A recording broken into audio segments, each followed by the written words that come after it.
Hey everyone, this is Mike Andes, and you're listening to the Business Bootcamp podcast. Today we're going to throw back to something we haven't done for a while, do a little bit of reminiscing, a little bit of what I'm up to and looking forward into 2018 and beyond and what's going on. But before we get into that, I want to say that tomorrow, which actually it's not tomorrow, it's Monday, next working day.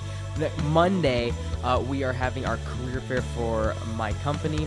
Our first one, we're having 2 this month, and so got a bunch of people coming out, and the reason I'm talking about that is because it ties into our sponsor for today's show, which is Gusto. Make sure you check this out. They have a few more weeks where they're opening this up for us as listeners, so you want to go to gusto.com/bootcamp. They're on for the next few weeks. And you can go there, you can get 90 days, 3 months free trial of their software, and that could be a big package. If you have like 10, 15 employees, that's going to save you a bunch of money, and it's going to allow you to give benefits, have direct deposit, and really take control of your HR from a whole different perspective. It really combines benefits, payroll, just so many different aspects. Like if you're looking into giving your people healthcare benefits, it's definitely something you want to check out. I promise you, it's cheaper than you think, and it is a program you definitely want to do to keep your best people on board. So check it out, gusto.com/bootcamp. So the day's going to be a little bit different. I haven't done one of these episodes for a while. I'm just going to kind of shoot off the cuff as far as what I want to talk about today. The reason I'm doing this is I was looking back at some of the episodes, and I've been doing a lot of business consulting kind of episodes, tips and things like that. And I know a lot of the listeners are here for that. I know that a lot of you are listening for the tips and what my experiences is and looking over the news as far as what we can learn as small business owners. And going forward, I'm still going to continue to do that. But instead of it being 95% that, I'm going to probably scale that down to like 75%. The other 25% and what I want to be doing more of is a little bit more documenting what I'm doing and obviously what you can learn from that, but I want to do more of that, a little bit less of just me giving my opinion. Like at the end of the day, this is the bottom line, is my opinion is just someone else's when it comes to your business. Like there's hundreds of people that write in every week as far as questions and asking how to start, grow, or stay their business. And I respond to them all, and I love them all. And if you've heard from me almost all the time in my responses, I always at the end basically just say, hey, this is my opinion, this is my 2 cents. At the end of the day, it is just my 2 cents. I'm just one person. I have one perspective, and I could very well be wrong.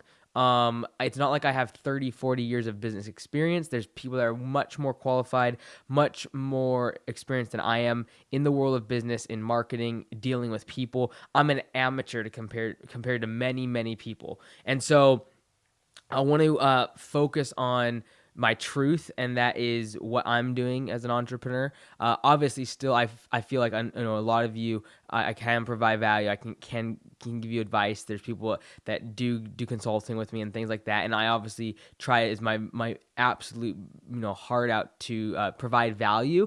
And regardless of whether or not someone's paying me to do it, I try to give everything I can. However, I want to be able to, in 10 years, look back and listen to some of these episodes and kind of have a journal. So I don't do journaling.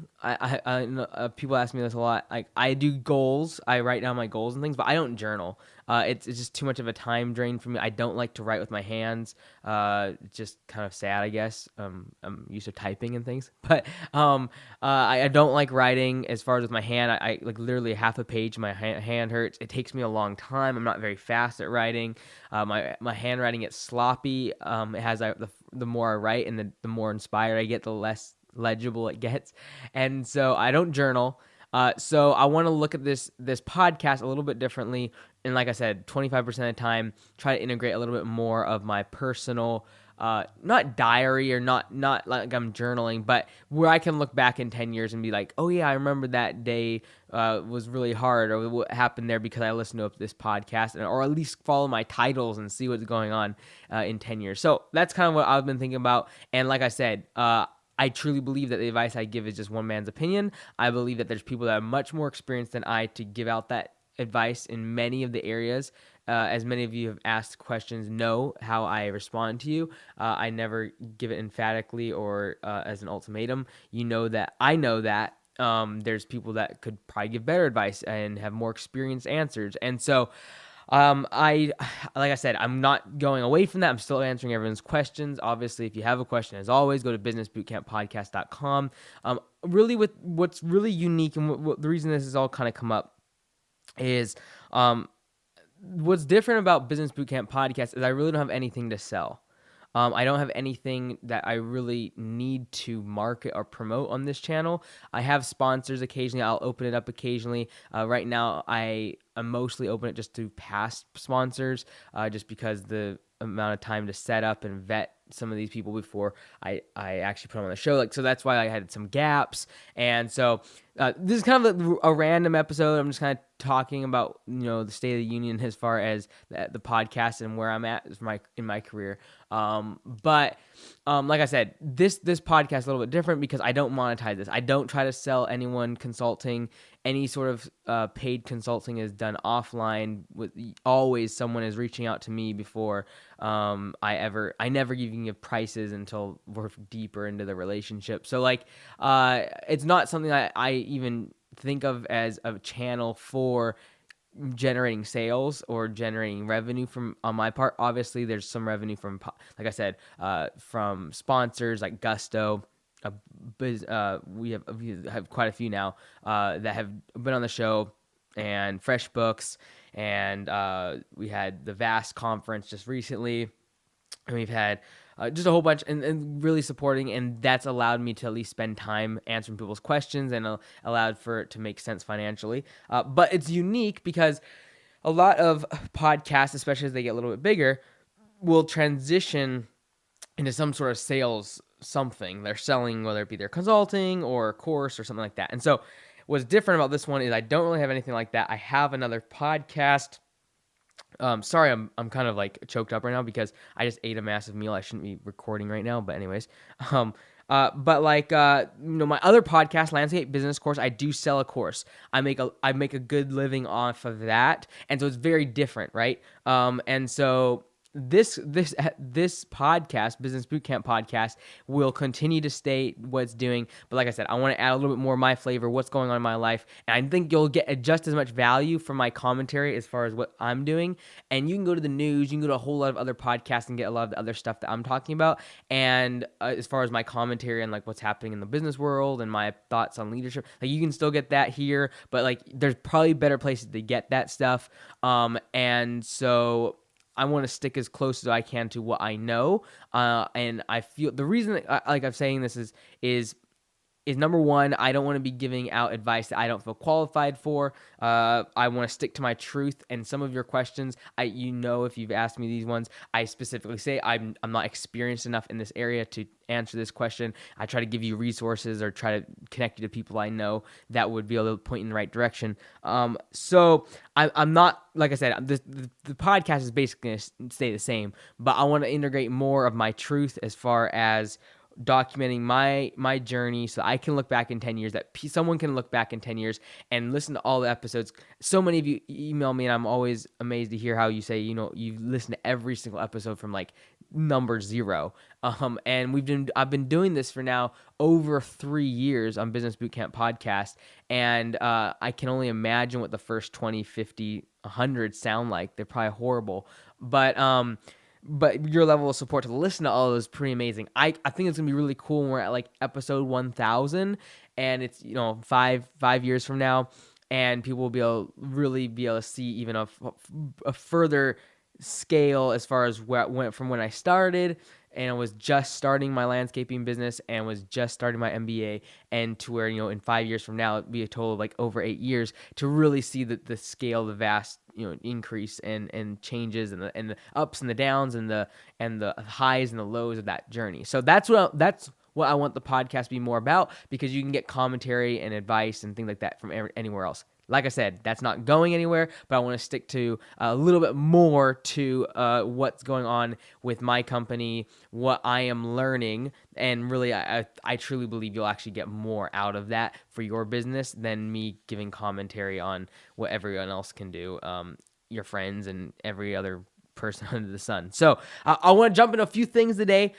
Number one, I want to just kind of talk about what I've been up to, what 2018 is about in my future, really long term. I get a lot of questions, and some of these I briefly respond to. I kind of have this canned answer. I copy and paste into a lot of these certain types of questions that are like asking me, well, what am I up to? What's kind of like the next big thing for me? Am I staying in landscaping long term? Is there something more? Am I going to be going back into health? Am I going to become a doctor? Am I going to write another book? Like all these other questions. And so I just want to kind of give you all my thoughts and give a little more elaborate of an answer, since I don't usually answer those questions in much detail. So let me just kind of, first of all, recap and say, like this is the sort of thing I want to be talking about more. And this last week, we're ramping up for a big year this coming year. As you all know, I'm franchising at the end, December 1st of this year. We're franchising our company, our landscaping company, and so we can actually start selling the licenses. And so really looking forward to that. This year for me is going to be super busy as far as getting all the manuals. We have a startup manual, an operations manual, employee training manual, and basically I got to create a manual for everything we do in our business, a checklist for every position. I need to make sure that I can basically give this manual to someone, and after they come and get trained for 7 days, in person, that I can give them this manual and they can basically run their entire operation the same way we do, and have the same results, the same efficiencies. And so that's what I'm working on this year. We already have a lot of it implemented because I've always had this in my mind from the day one that this was going to be the long-term strategy. So a lot of we have in place, but it's just getting it in writing. It's about getting it in checklist form, getting it in like step by step, and even things that we would in our business consider just repetitious or things we do all the time, or it's always been that way, we would say, we still got to get those things on paper, because for other people, new franchisees, it's not common sense to them. They haven't seen it their whole life. It's not like it is brand new. So we got to really think of it from a new person's frame of mind and their mindset, and really spell out a lot of things that we kind of take for granted. So that's really interesting. By May 1st is really kind of when everyone in the company kind of knows I'm going to really start stepping out of day-to-day operations and start really focusing more on the legal aspect of getting the franchisees set up and getting the marketing side set up, and really starting to scale this thing across the country, getting ready for us to get set up as a franchisor so that we can start selling in December. And so that being, May 1st is kind of what everyone kind of knows in the company, that, okay, I'm going to be, working half the day at Augusta, but then I'm also, even though I'll be at the office, I will be working on other things as far as franchising the company. So still Augusta related. And so really interesting stuff happening right now as far as even, the franchising process. Right now, we're still working over trademarks. And so that's going to be interesting. We're going to see if we can get our name trademark. There's some stuff in the way. So we're working with lawyers right now, seeing if we can get even the word Augusta. That might be a problem. And once the determination of that registered trademark goes through, I'll talk more about the whole process, so you all can learn about the patent process, trademark, copyright, stuff like that I've been digging into. So I hopefully, this is why I want to document more about what I'm doing, so you all can learn firsthand experience from me. And so that's what I've been doing a lot of recently. But this past week, it was a busy week. I had to apologize to. So Wednesday we have our team meeting. I had to apologize to all my people at our team meeting because it was last weekend. It was just a really bad week for me. And what my weakness is that I let little things really annoy me a lot. And so part of it is just the perfectionist, being wanting to be a perfectionist, being a little bit what's the word I'm looking for?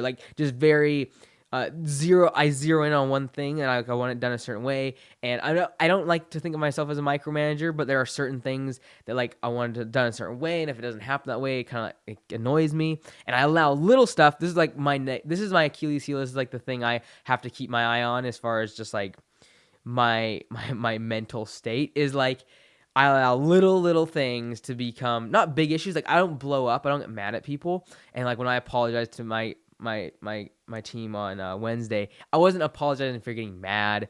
I don't get mad. I just get quiet. They know that I'm not happy. I don't communicate the way I should. I'm not upbeat and positive.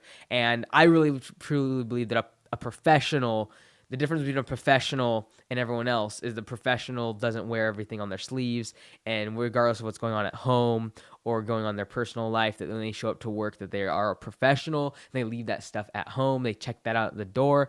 And so I really kind of dropped the ball on that one last weekend, and I really realized more. I've always known this, but there's certain little things like I just gotta watch that when like I was just miserable like Saturday, Sunday, Monday, and Monday was kind of the worst, and there was nothing wrong. Like I if you would have asked me like what's wrong, I would not have known. Like I wouldn't have told you anything that was specifically wrong. Like everything's going with the business, nothing's going bad like in my personal life necessarily directly at that moment. And so there was nothing specific, but like I just get moody and stuff like that over the little things. It doesn't happen a lot, but like when it happens, it's annoying and something that I gotta watch. And so yeah, last weekend, the reason I think it kind of boiled down to is I was getting frustrated because I'd been working late, like all nights the week before, late. I'd been traveling a bunch. I'd gone to Dallas twice in like 4 or 5 days, gone there, back, and there, back. So I was kind of like messed up with my sleep schedule because I didn't sleep on either of those like flights very much or trips at all. And so I've been working on landscapebusinesscourse.com a ton. We're revamping the website. It's starting to look really, really good. And so I'll talk a little bit later more about that. But like, yeah, it's I've been working on the website, redesigning the whole thing, so the back end's basically done now, starting to work on the design. But it was like late nights and stuff started not working on there. I was trying to figure out a bunch of stuff and there was stuff going wrong, so I was like trying to figure that out. And I'm not like the best coder, so like when I got to figure out like source code and HTML stuff, and then like copying and pasting snippets and trying to figure it out on my own, it just kind of it just can get annoying, especially when you're doing that all night. And then I would come to work like last week, and there's this new thing we're working on called automations, where we automate everything with our email and billing and everything. So, for instance, instead of us having to follow up with accounts receivables and people that are overdue, we are creating automations that automatically will contact the client and will respond to the way that they respond, whether or not they open up the email, whether or not they, for instance, if it's overdue, if they pay, it's going to send them a different email. If they don't pay after 5 days, what happens? Then, automatically making to-dos for the office to call and then setting them up for collections if it keeps going on further. Same thing with like following up with estimates and potential clients. How is that process? How can we automate that? Create a system where it emails them on specific days, having certain links and customizing those. And so really we're trying to automate everything from an office standpoint. From the sales process to the collections department to just notifying people when their materials have been delivered at their house for like when we deliver soil, mulch, and gravel, like all of that should be automated. So like 5 minutes after it's delivered, they need to have an email that says, hey, we delivered this product to your address, because a lot of the people are at work. And so we're doing all this automation stuff. Well, automations wasn't working exactly right. And so I'd be working on that during the day, and then at night I'd be working on my website. And I think I just got like, I don't have a lot of patience for technology when it's not working. Like I love technology. Some of you may or may not know, I've made three actually mobile apps, 2 on Android, 1 on iOS. They don't exist anymore. Actually, 1 does, I think, but I haven't touched it in years. And so I made 1. All 3 were workout videos that I had created, workout systems that I created. 1 was for abs specifically. Then the other 2 were a 10-part workout series that I had created called 30X. And so that was back when I was like 14, 15, 16, something like that, back in college.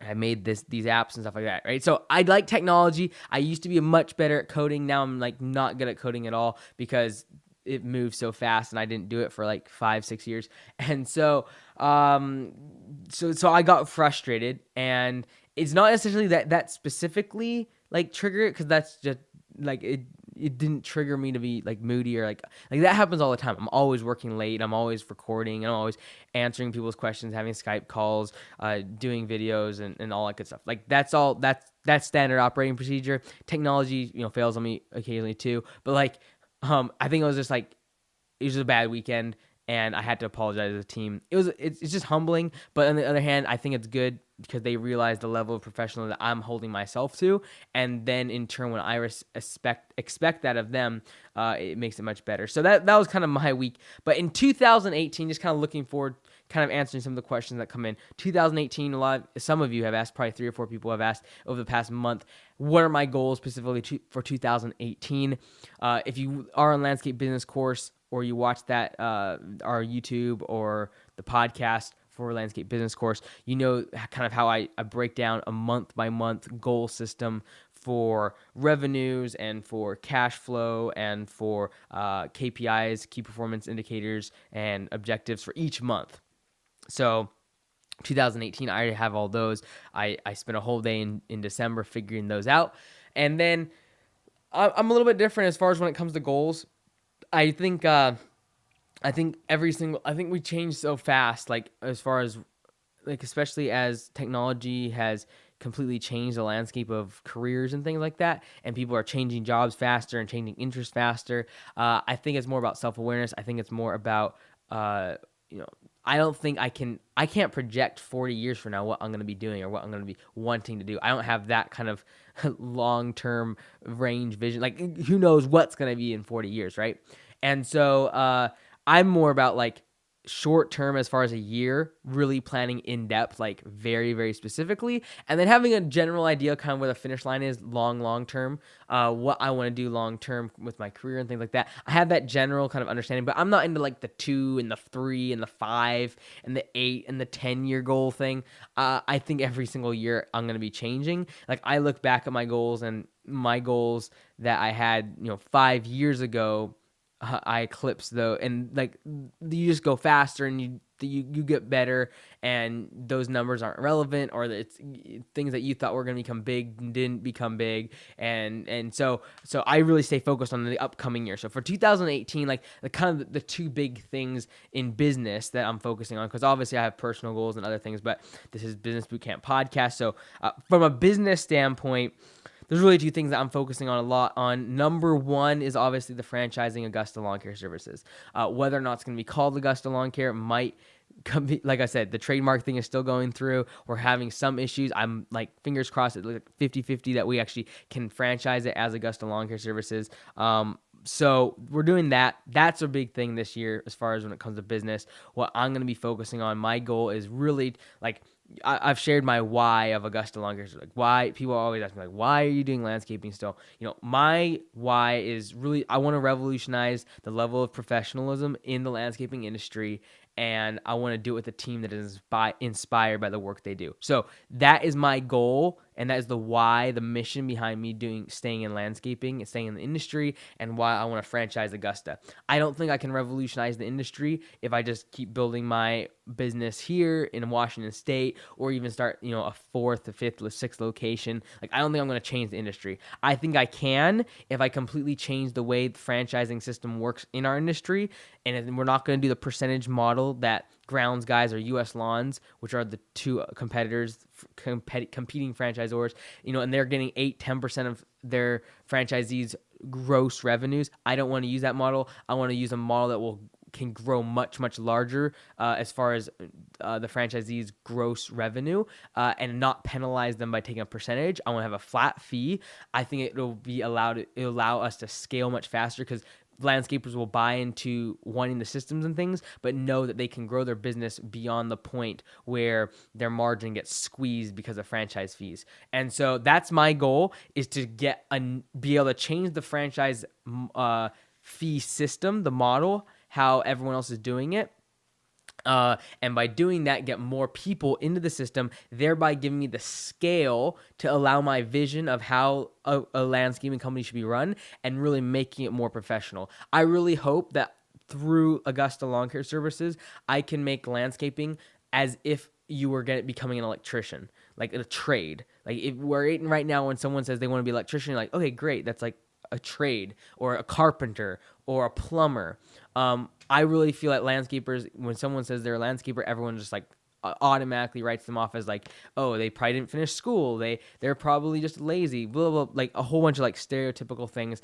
And I want to change that. I want it to be where we have such a wide network of franchisees that everyone else in their markets has to match, is forced to match their level of professionalism, and that's how we're going to raise the level of professionalism and the bar in which our industry is ranked by. And so I want it to become where when someone says they're going to become a landscaper, that people think of our level of professionalism, and they think of our ethos as far as hiring people and having a team. And my goal as a small business owner, even now, and as a quote unquote boss, an employer, is that when people leave my organization, that they have become such professionals that a landscaper that comes in and comes in my company and works for 5 years, I want him to be so professional that when he comes out of our business, that he is of caliber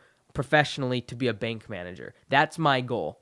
That's what I want. I want when they come in, they can become Joe Blows off the street, just out of high school or out of college, just coming out of the reserves or out of the military. They can come and they can spend 5 years and learn more about customer service and about leading a team and job costing and financial data and advertising and marketing and how to operate as a team, how to use people within an organization, lead people. I want them to learn so much there in that 5 years that they can leave that job and either move up within an organization. That's why we're franchising. So there's a room for them to grow up professionally into a role in as far as the franchisor. That's one option. Or two, they go get another job and they're of the caliber that they can literally go get a bank manager job or some sort of management position at a corporation that requires leadership and customer service and all the things that we teach so hard and ingrain into our people. And so that's my goal for franchising. 2018, that's what we're doing. I want to change the industry and what it means to be a landscaper. That's my goal. 2018 is all about building the platform for the franchise. And so I can't wait until December 1st, 2018, because that is when I can literally start pitching the franchise. Like right now, I cannot tell you guys to give me a call and we're going to talk about franchising and I'm going to, take a deposit or something like that. I can't, because we haven't franchised. We got to get the documents in place. I can't, solicit for sales of a franchise before it's incorporated. So I can't wait for December 1st when I start pitching to you all exactly what you're going to get and things like that. I can't wait for that moment. December 1st, 2018. So that's why 2018, number one, is the franchising. That's going to be a big thing for me. One of my big goals, things that I'm focused on. The second thing is the course. So I'm going very narrow as far as 2018. I'm very focused on the industry of landscapers, what's going on, how I can become the authority in this and build my audience there for the franchising platforms, so that come December, I can sell these things and really begin the movement that I want in the industry. And so that's December. And so, but coming up to that, this leads to the second thing that I'm focusing on business-wise in 2018, and that's the course. So landscapebusinesscourse.com. Obviously, it's getting a massive revamp on the website. It's going to look 100 times better. Right now, it's like I said on the other podcast, it kind of seems like it's stuck back in early 2000s as far as design. It's a little bit clunky. It's not very fast. The setup it's just not, the user interface is not that great. The experience isn't that great. I have a bunch more content that I got because when I made the course, it was almost a year and a half ago. And so I've learned a lot in the past year and a half. The course is really for the first 3 years of someone starting from zero to creating a business that has $100,000 in revenue, a landscaping company. And it really is the business model behind the franchise.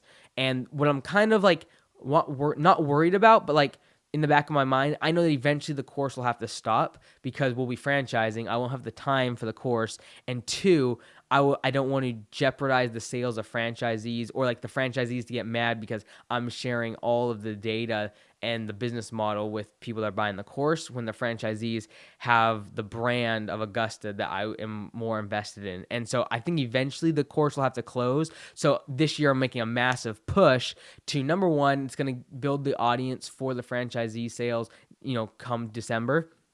By building that platform out. But then two is I do want to help as many landscapers as I possibly can, regardless of whether or not they become franchisees. So my goal, with Augusta is obviously, like I said, to transform, revolutionize the level of professionalism in the landscaping industry. That has nothing tied to my dollar figure that I make out of that. And so I feel it's much more important, as far as my mission to get that accomplished, is not about necessarily making more money. It's about creating as much content and creating as much advice and tools and resources for landscapers. I feel that giving that to as many people as I possibly can will really help the industry. It'll obviously give brand equity and help Augusta when I want to sell franchisees, but regardless of whether or not they do that, I'm interested in changing the landscape in industry. And so giving that free information, the podcast, we started a YouTube channel, but it's just kind of been like throwing a few videos out. We're going to get more serious about that, getting more serious about the podcast. The course, like I said, it's getting revamped here in the next probably 6-8 weeks. It'll be launching, and then I'll really double down and make sure getting that out to as many people as I possibly can. Online courses is really a funny thing. I was so against online courses. So many people selling stuff, they have no idea what they're talking about, or they're selling something that is very, very clickbaitish. They're selling the whole like make $2,000 a day, selling stuff on Amazon. Never work, stay in your pajamas, drive a Ferrari, and live on the beach. And I'm sure some people that they make that kind of money on Amazon, and I'm not discounting that at all. It's like there's real money online. Like, let's just make that very clear. However, I'm just against the fact that how some courses, online courses, gurus, people with the whole podcasting thing is now becoming popular, and it's going beyond like the people that actually love it, like that started ones 3, 5, 10 years ago, and now it's getting like down to the people that are just doing it because it's the next hot thing, and they want to sell their course or their what's it called, mastermind groups and things like that. And I'm not against any of that. I'm not against. I have a course and I do consulting and like all this stuff, right? But I just think it's the motive and the objective behind it. And so as I see the podcasting thing, where it's getting much more popular, and I'm so happy about that. I think it's massive that you can get some of the best minds in the world, free information, hearing from them, I think is just amazing. And so, but yeah, the online course thing is interesting for me. It's taking off more than I could have ever imagined in the past about 4 or 5 months. The amount of people signing up at landscapebusinesscourse.com.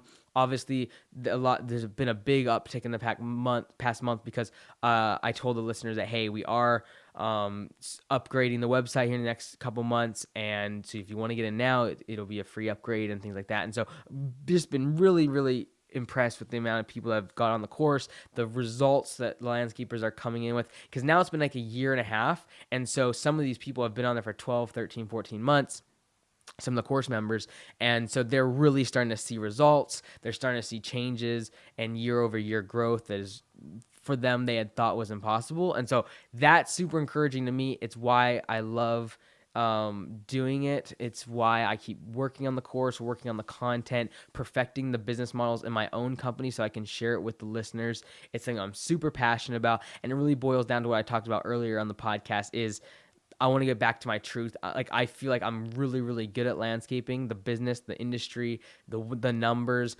and I like the people in the industry. And whether or not, like, a lot of those skills I can apply to so many different industries, as this podcast is kind of reflected and shown. However, I feel like that's the one that right now I feel like I'm confident enough to step on any stage and talk about this sort of stuff with anybody in this industry about what the pros, the cons of business models and where the industry is going.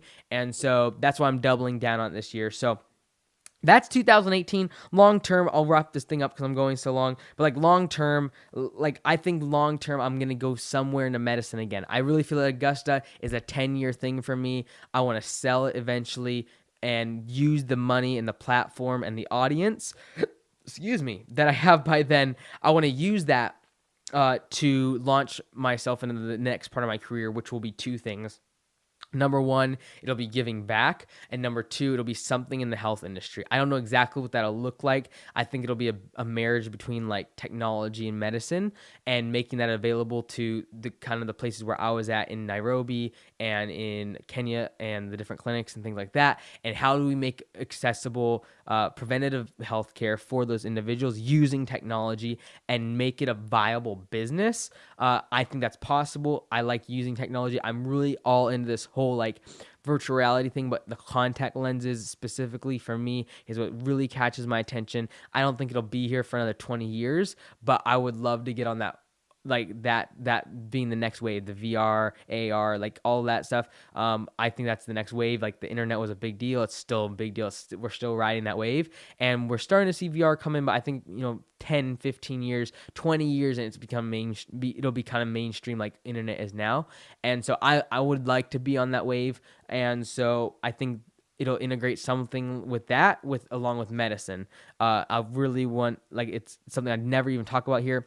I could easily start a health and fitness podcast or something like that. I just don't have the time, but like, I'm really into that stuff. I'm really all about mental and physical health and what you can do to optimize those things. And I kind of use myself as a guinea pig as far as sleep patterns and morning routines and different styles of working out, everything from like lifting really heavy to more cardio based core stuff. Like, I'm really, really into this stuff. I just never talk about it because Business Bootcamp podcast is not a health channel. And so, like I said, I want to stick to my core competencies, and I'm not the best in those aspects of life. So, but anyways, that's long term. Like I said, there's two things I want to do. I want to get back to medicine and technology in some regard in business, and integrating that with what I've done over in Africa, and what I want to do with preventative health care, which I think is the biggest part of someone's health,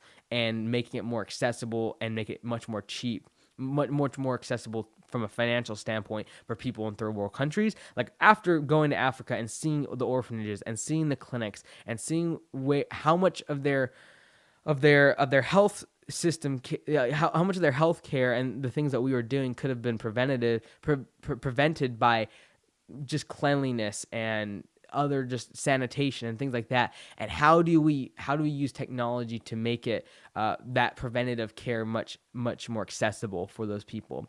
So I think that's see, in North America, it'd become a business and people would pay for it, and but then you'd be using the platform in third world countries to make it super cheap and accessible for them to do that. And I get flack from people for saying that, like, we're going to use North America as eventually where I see that being the money, and then having a place overseas or third world countries where we can utilize that. I get some flack for that, but the bottom line is those people probably have never been to those third world countries. They've never seen orphans. They've, like, in that setting, they've never seen, like I did, where there were 73 children in a 3-bedroom house that one lady had taken all the orphans in and was caring for them from their health to their education. She was doing it all herself.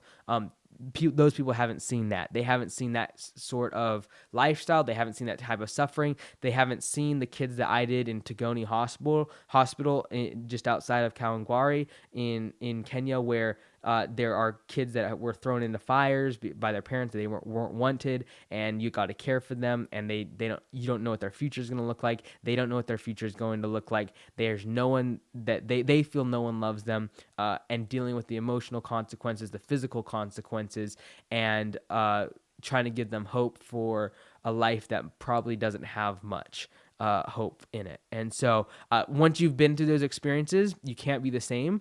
And I won't ever forget those things, regardless of how long I'm away from them, and regardless of how much success I have in business, or regardless of how good I get it, how good I have it. That will always be the thing that roots me and keeps me back centered on what really matters in life. And so I'll always go back to that. One day, whether it be in 10 years, 15, 20 years, I don't know.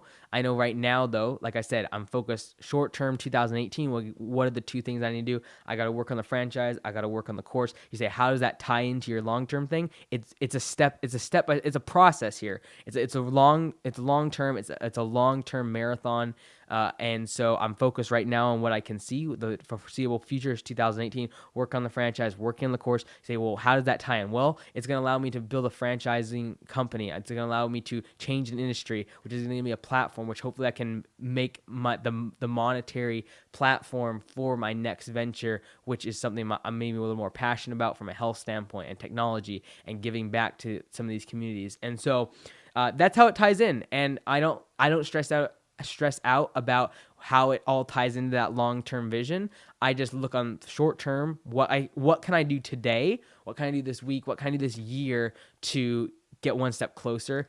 And that's kind of how it's going. So again, I hope no one unsubscribes or anything like that, because I think that the whole podcast is going to sound like this one that I've been rambling for the past 40 minutes, which I'm sorry about. But it's not always going to be like this. I'm not going to do this on every show. But I think there are nuggets from this that you'll be able to get as I just talk about what I'm doing, what my challenges are, my bad days, what I had to share with my team, things like that. I think there's things you can learn from that just as much as if I am talking about Amazon or the next big thing in tech.